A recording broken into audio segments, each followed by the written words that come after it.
Fan పార్టీకి కొరకరాని కొయ్యగా మారిందట ఆ నియోజకవర్గం. పార్టీ ఆవిర్భావం తర్వాత ఒక్కసారి కూడా అక్కడ వైసీపీ బోణి కొట్టలేకపోయింది. ప్రతి ఎన్నికల్లో కీలకమైన నేతలను ఎన్నికల బరిలో నిలిపినా విధిరాతను ఎవరు తప్పించలేడన్నట్లు ప్రత్యర్థి చేతిలో ఓటమి తప్పటం లేదక్కడ. ఇంతకీ జగన్ పార్టీకి అవకాశం ఇవ్వని ఆ నియోజకవర్గం ఏంటి? ఎందుకు అక్కడ పార్టీ వరుస ఓటములను చవిచూడాల్సి వస్తోంది? Let's watch.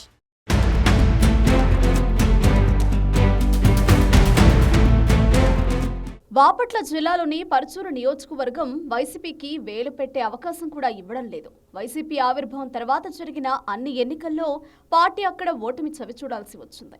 పర్చూరులో గెలిపే లక్ష్యంగా ఇంతవరకు 5 ఇన్ఛార్జీలను మార్చినా ఇప్పటిదాకా వైసీపీ ఆ నియోజకవర్గంలో బోణి కొట్టలేకపోయింది.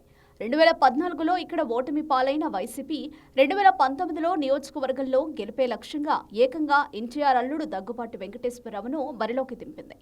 రాజకీయాల్లో తలపండిన దగ్గుపాటి పర్చూరు నుంచి ఇప్పటిదాకా 5 సార్లు ఎమ్మెల్యేగా విజయం సాధించి మంత్రిగా కూడా పనిచేశారు. 2 సార్లు ఎంపీగా విజయం సాధించారు. దీంతో దగ్గుపాటికున్న బలంతో 2019 ఎన్నికల్లో పర్చూరులో వైసీపీ జెండా ఎగరడం ఖాయమని అంతా భావించారు. అయితే విజయం అంచుల దాకా వచ్చి 1647 స్వల్ప ఓట్ల తేడాతో టీడీపీ అభ్యర్థి ఏలూరి సాంబశివరావు చేతిలో ఓటమి పాలయ్యారు దగ్గుబాటి.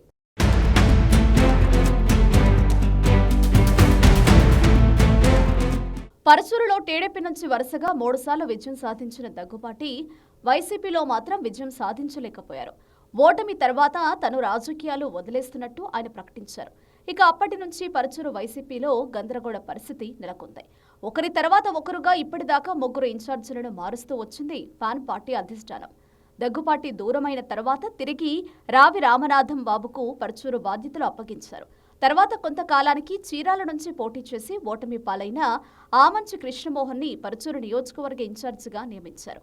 అయితే 2024 ఎన్నికల్లో ఆమంచి పర్చూరు నుంచి పోటీకి ఆసక్తి చూపకపోవడంతో చివరి నిమిషంలో ఎడం బాలాజీని తెరపైకి తెచ్చింది వైసీపీ అధిష్టానం. సమయం లేకపోవడంతో నియోజకవర్గంపై కేడర్పై పట్టు సాధించలేకపోయిన బాలాజీ ఓటమి పాలయ్యారు. మొన్నటి ఎన్నికలతో ముచ్చటగా 3వ వైసీపీ ఘోర పరాజయాన్ని మూటకట్టుకుంది. ఓటమి తర్వాత బాలాజీ వైసీపీకి దూరం అవ్వడంతో పర్చూరు వైసీపీ కథ మొదటికొచ్చింది.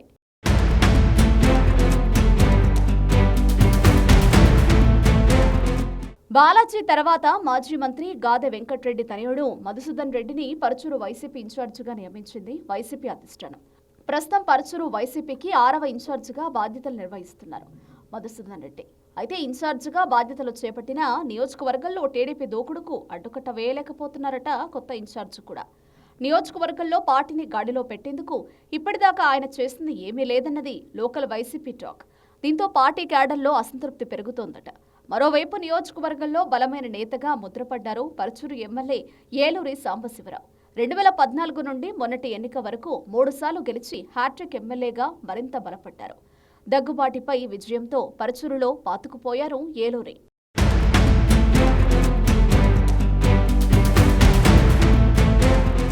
పర్చూరులో ఏలూరి సాంబశివరావును ఢీకొట్టడం వైసీపీకి కత్తి మీద సాములాంటిదే. అయితే వైసీపీ నుంచి వస్తున్న ఇన్ఛార్జీలు ఆ స్థాయి నేతలు కాదనేది స్థానిక వైసీపీ క్యాడర్ నుంచి వినిపిస్తున్న మాట. ఇన్ఛార్జిగా వస్తున్న నాయకులు నియోజకవర్గంపై పట్టు సాధించలేకపోతున్నారట. పర్చూరు నియోజకవర్గంలో కష్టపడి పనిచేసే క్యాడర్ ఉన్నా వారిని నడిపించే సరైన నేత లేకపోవడం ఫ్యాన్ పార్టీకి పెద్ద మైనస్ అవుతోంది. ప్రస్తుతం ఇన్ఛార్జిగా ఉన్న మధుసూదన్ రెడ్డి పార్టీని గాడిలో పెట్టాలంటే తీవ్రంగా కృషి చేయాల్సి ఉంటోందంటోంది పార్టీ క్యాడర్. ఏడాదికో ఇన్ఛార్జితో సతమతమవుతున్న ఫ్యాన్ పార్టీ క్యాడర్కి గాదే మధునైనా నిలకడగా ఉంచుతారా లేదా అన్న డౌట్ కొడుతోంది.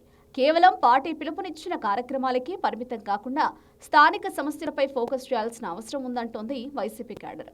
ఓ ప్రణాళిక ప్రకారం ప్రజల్లోకి వెళ్లగలిగితే వచ్చే ఎన్నికల్లో విజయానికి చేరువయ్యే అవకాశం ఉంటుందనేది పర్చూరు వైసీపీలో ఉన్న టాక్.